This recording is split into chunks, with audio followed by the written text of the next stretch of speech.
So the fight for reparation continues. The point that I constantly make is that, look, we are not begging for compensation. Because if you consider the fact that, lots and lots of people, over 1 million people were removed, from the continent. Some died, some were tortured. As a matter of fact, in history, there came a time when bags, bodily accessories and so on, were made from black skins. The same way you make bags today from cow hide and so on. And they were using black skins to make bags and so on. The Harari people were exterminated by the Germans. Deliberate extermination of the Harari people by the Germans. The atrocities which were committed by the British, by the French, and so on. And these are actually the reason why today Africans on the continent and the diaspora continue to suffer economic deprivation in all its forms, poverty, and so on. This is basically the reason. Now, come to think of it, for a very long time, the United Nations did not have more than 50 members. In fact, the United Nations began to expand its membership from 1957-58, and then up to the mid-1960s. The only reason why this happened was that we were not there. We were colonies, okay? And as colonies, we could not become members of the United Nations. So those who dominated the United Nations from its very beginning were the colonial powers, were those who were responsible for the transatlantic slave trade. There were those who met in Berlin in 1884 and carved out Africa into their spheres of influence and so on. And that is why more than 1.4 billion people who inhabit the continent of Africa have no voice in the UN. We don't have any influence in the Security Council and so on. So to address this injustice and imbalance, the United Nations need to be restructured completely, and Africa needs to have a voice on the Security Council. But even more importantly, the institutions of the UN, like the International Monetary Fund and the World Bank, need to be reconstructed completely to reflect our interests. We become victims of the pursuit of neoliberalism by these institutions. And it's because of the way they were set up. They were not set up to protect us. They were not set up to facilitate our development and so on. They were set up largely to protect the colonial powers, the colonial metropolis, And I think that there's the need to reset all of these institutions in order to make reparation meaningful. So work is going on, the agitation is growing, the struggle is intensifying, and even those who cannot necessarily be described as revolutionaries and Pan-Africanists and so on are joining the struggle because it makes a lot of sense to reset this world, to remove the inherent institutional disadvantages that have been imposed upon the African people on the continent and in the diaspora. And the battle is intensifying. And I'm quite confident that we will win this struggle, just like we won the national liberation struggle, I just think that we've talked enough. This reparation conversation is started. I've been in this media industry for 24 years. Talking about reparation. It doesn't seem to me, Andrews, that we really know what we want and how to get it. Kwesi Pratt has just told about there's about 4 schools of thought that have emerged. There are those who look at reparation purely from a rights angle, some from a moral angle, from a legal angle, from an economic angle. What are we doing? Yeah, I'm glad you mentioned that this really is not new. Been at it for God knows how. Especially the internet. I just saw a story. Yeah. 29th March 2007. Yeah. President Kufuor punches the hornet's nest of reparations. Only 2 years ago, 15 November 2023. Call for reparations, a valid demand for justice. President Akufo-Addo. 2024 September 24th, Akufo-Addo renews calls for appropriate slave trade reparations. Sure, if you go down, you will see the work that Mr. Mahama did during his first term. Potentially, you will see what President Mills of blessed memory said when he was president on this subject matter. You'll probably find, statements that were made by former President Rollins. Indeed, in my former life, I used to work with an NGO, African Legal Aid. Okay. And one of the key issues that was front and center in the advocacy was reparations. Okay. And so I've done some minimal work, I would say, because it was a long time ago when I came out of law school in 2004, thereabout. Did it for a short while before I went into active commercial practice. Yeah. Because that's where the bread and butter issues had to be dealt with. Very important. But it's an important subject matter that we need to put the pedal, strongly on to make sure that the injustice that this continent has suffered from the colonial masters is adequately compensated. Indeed, I agree with Kwesi when he says that no amount of money can pay for the lost lives. Africa's prime during the Industrial Revolution, where all people who were shipped, in fact, pre-Industrial Revolution, were shipped into the United States to work on farms. When I was at the Ministry of Energy during the Year of Return celebrations, these were matters that we discussed quite extensively.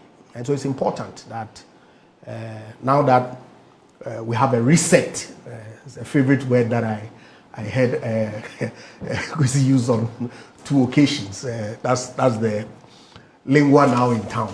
I hope that we can bring some closure, because it cannot be that we'll keep at it talking and talking and talking, when indeed in some circles, colonial masters, successive governments have themselves admitted that some of these things were unjust, and Africa really and truly deserves to be put in its right place by paying some money for the wrongs that they did to our continent.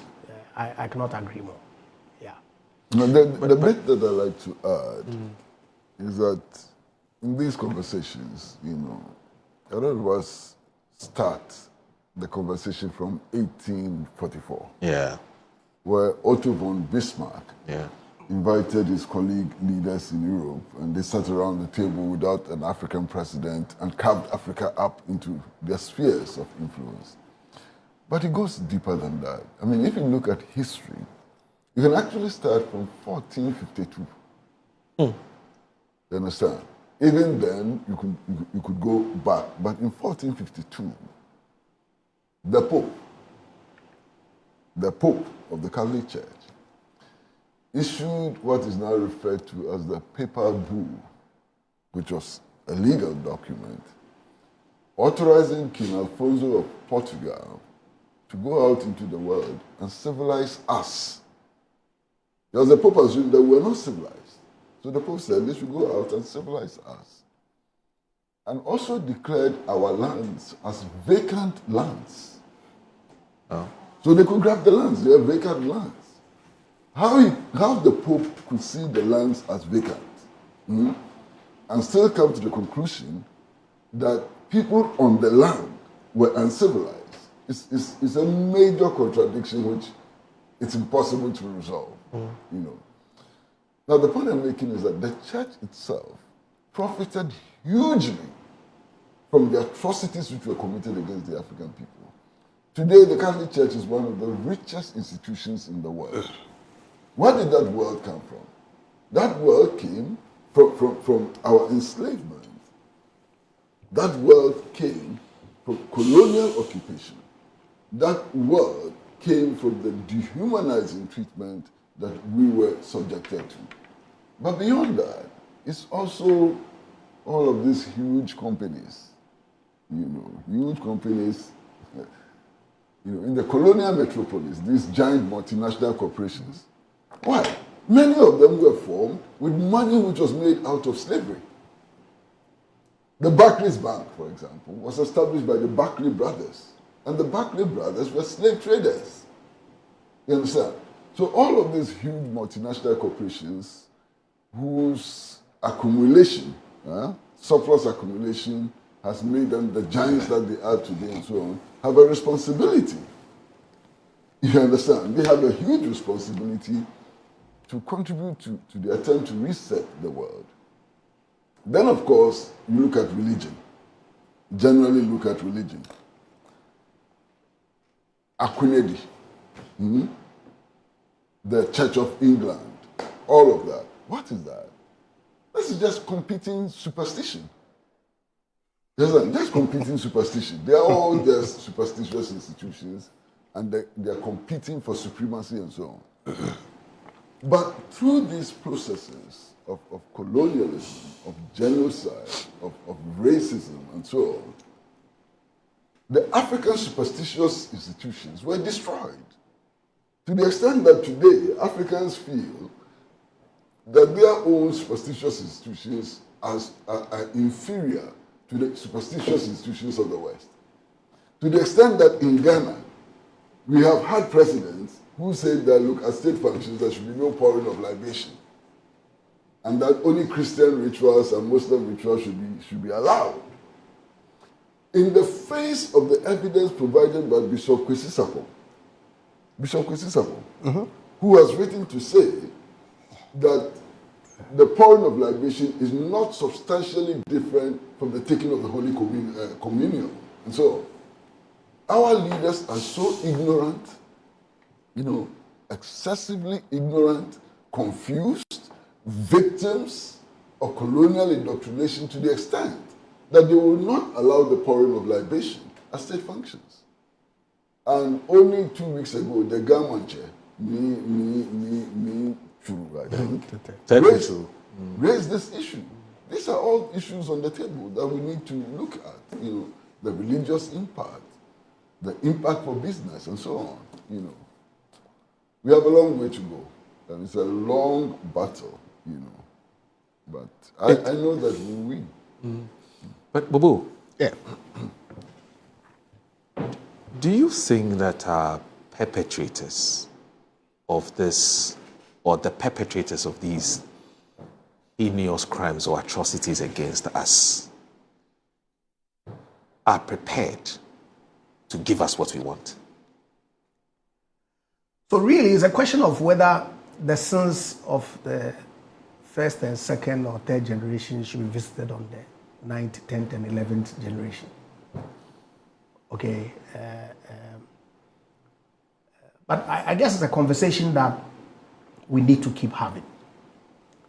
Because if one will argue that if the 9th, 10th, and 11th generations have benefited from the fruits of the first and second generation, like the reference to the Barclay brothers that Kwesi raised, then the question is, should they not be able to be in a position to then pay for the sins of their forefathers, as it were? But it's a complex issue. It is. Had it not been for that, it's not that complex. but of course, we've been at it for years. Yeah. So if it was that simple, I'm sure we would have resolved it by now. Yeah. Okay, so really, anyway, Bobo, there's an assumption in what you're saying that the atrocities have stopped. They haven't. They are continuing. They are continuing today. They haven't stopped. Look, when was Patrice Lumumba assassinated? In the 1960s. Yeah. And if you read about the assassination of Patrice Lumumba, it shatters you completely. This is a prime minister, democratically elected, in a multi-party dispensation. You overthrow his government, no problem. And the reason for overthrowing his government is simply that the Congo had uranium. And given who he was, the Soviet Union was likely to get access to the uranium. So his government must be overthrown. And his government was overthrown. He was then captured and assassinated, okay? Not just that, the Belgium intelligence officer who led the probe actually removed the front teeth of Lumumba and kept it as a souvenir. Can you believe this? And this is the 1960s. So we are not talking about 1452. We are not talking about 1844. We are talking about the 1960s. Look at what is happening in the Sahel today. Look at what the French people are doing.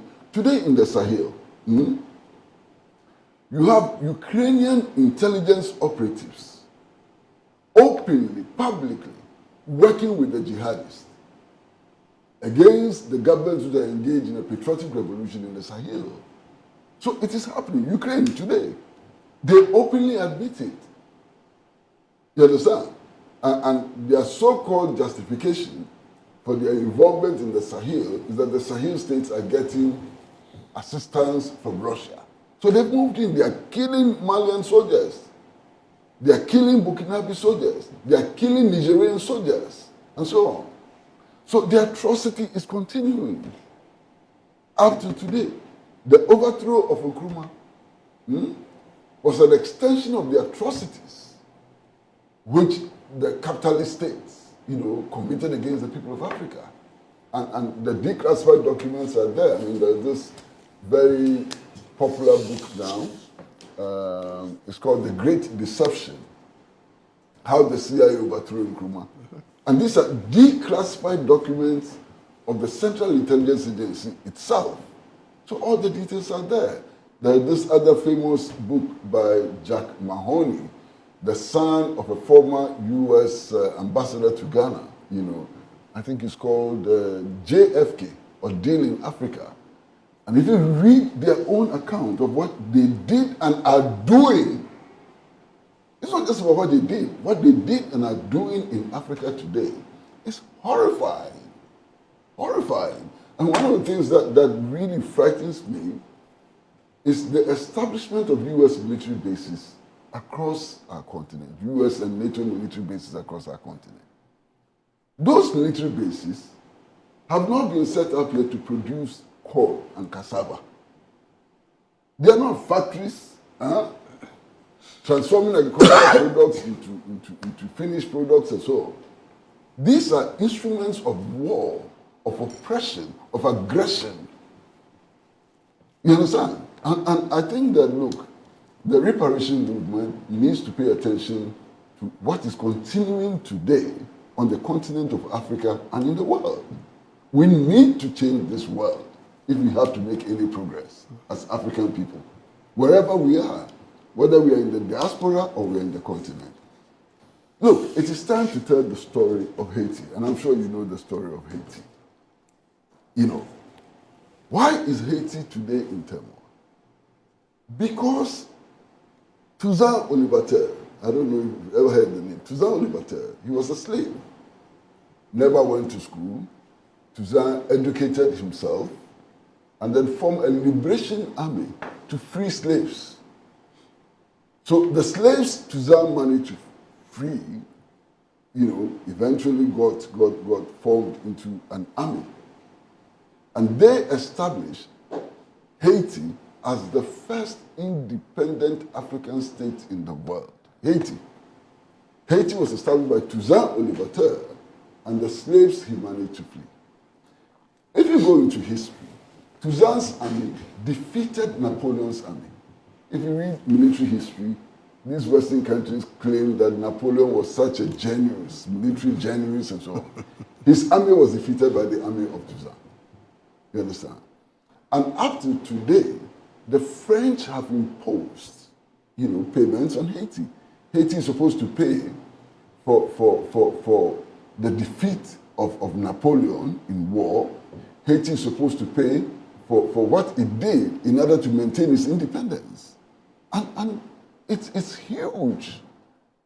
Haiti is burdened today because it fought for its liberation and its independence. You understand? So there's a way in which we can look at reparation as a continuing project of imperialism, of empire building, as a continuing project of exploitation, as a continuing project of dehumanizing, as a continuing project of racism, extreme racism, and so on. Apartheid is a product of imperialism, of empire building, and so on. You know, so we have a huge battle to fight, and Massa, Nkrumah and others were successful to a very large extent in the national liberation struggle. I am 100% convinced that we will win this battle for reparation. We will reset the world and make the world, you know, a place that all of us can live together as equals, irrespective of our color, irrespective of our geographical location, and so on. After all, the historical evidence is that all human beings, you know, originated from Africa. That's the historical evidence. So we are essentially one people. I mean, if you look at the religious claims, aren't we all supposed to be from Adam and Eve? Yes. So how come that all of us came from Adam and Eve, and yet some are superior to others? And so it doesn't make sense. Yes.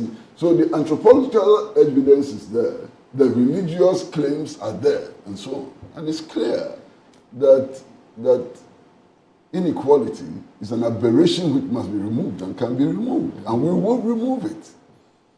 Right. I mean, it's a view that I associate myself with entirely. Say that, you know, whether we really are determined to achieve results, as opposed to mere talking. And if we are determined to achieve results, what concrete steps are we actually taking to take us there? Okay, because like I was saying, the BRICS nations are, I was reading, I think a few days ago, about some alternative financial system that they are putting up to counter the IMF and its, you know, neo-colonial structures, to borrow Kwesi's words, okay? And you can see that progressively they are getting there. When China emerged, nobody ever dreamt that they were going to get to this point where they are today, where they are competing, you know, with the United States and the West. They took actual and concrete steps. Is it the same thing that we are doing? If not, then we better up our game, because what tools can we employ to force the hand of our brothers from the West from righting the wrongs that were visited upon Africa and, you know, the Caribbean and all the countries that have suffered from the injustice of the world order. And that's all I'm saying, that I hope that the reset, you know, is actually intended to achieve not the ones that we see within our local jurisdiction, because I frankly haven't seen any reset since January 7th, 2025. I'm only hoping and praying that as we use that within the context of fighting for the appropriate compensation to be paid for the wrongs of the past, we're actually working to actualize that. That's all that I will say. Just something very small. Okay. You know, I mean, reparations, as I've emphasized all the time, it's not about payment for wrongs done. It's about reset, reshaping the world, you know, reorganizing the globe and so on. I mean, recently, I'm sure all of you are familiar with that. Right. The Western countries are saying, oh, they are ready to return artifacts stolen from us. Mm-hmm. Indeed, only yesterday, the score of one of the kings in Madagascar was returned. Only yesterday. Mm-hmm. You understand? And so, and what I find interesting is that in these agreements that we are signing with their museums and so on, they are loaning the artifacts they stole from us to us. Does that make sense? I'm not sure that the bronzes that they stole from Benin and so on, they are loaning it to us. You stole the thing from us. You admit that you are thieves. You stole it from us. We want our thing back and say we are loaning it to you. And one of the most foolish things that they say is that we have to build modern museums for them to return what they stole from us, because they want to be sure that we can preserve our own things on the basis of the standards that they have set. The scroll, for example, which they returned yesterday to Madagascar. Master, it is not meant to be put in a museum. It's an item that the people of Madagascar see as an embodiment of their national spirit. So this is something which is kept in the palace, and every year all kinds of rituals are performed around it as well in order to revive the national spirit. So if France today is insisting that the people of Madagascar should go and build a museum based on their standards, well, they're talking nonsense. Absolute nonsense. You understand? Absolute nonsense. I mean, you came and they thought that they were stealing the golden stool from Ashanti. Of course, they were tricked into taking an inferior one. I mean, you know. But they thought that they were stealing the golden stool. You know. Let's assume that they succeeded, and then you go and put it in a museum in Britain. You know, and we say we want our golden stool back. You say, no, we won't give it to you back until you satisfy us that you have good conditions for storage. What impudence? What arrogance? More, on ceremonial occasions in Britain, I'm sure that Bobo has also seen that. You see, the gold chariot which the Queen used to ride in. Yeah. You know where that gold came from? That gold came from Ghana. Yeah. All of that gold came from Ghana. It was stolen. You know, do you know how much that gold chariot alone is worth? And today, our leaders are ready to accept crumbs, a few £1 million, a few £1,000, and so on. And it is presented as salvation for our people and so on. They should bring our gold back. They should bring our gold back. And they should stop stealing more gold now. Because without their thieving, we can be able to build prosperous nations in Africa.